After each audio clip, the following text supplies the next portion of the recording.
17.6% compared to a year ago, while new contracts are up 26.5% week over week. It's Friday, April 28th, 2023. I'm Kimberly Barton of Kinetic Realty, your local market expert with this week's Maryland Eastern Shore Report. Subscribe to stay updated on our local market. Homes available on the Maryland Shore fell this week to 997 units.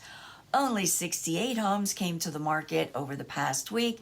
129 homes are coming soon. 96 went under contract, up from last week. 81 went to pending. 99 properties sold within 10 days of hitting the market and at 98.9% list to sold ratio. The highest priced home to sell over the past week was in St. Michael's for $8,700,000. Available rentals rose again this week to 71 homes for lease at $2,000 per month, leasing in just 24 days from hitting the market.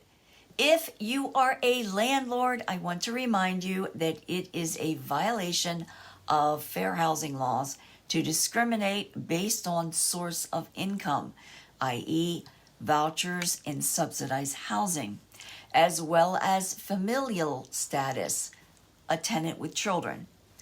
This issue came up for me this past week, and it's clear that most landlords are not aware that they're breaking the law. So just don't go there. Don't do it.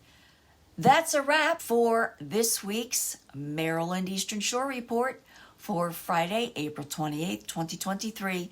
Thanks so much for tuning in. Enjoy the weekend, and I'll see you next week. Thanks.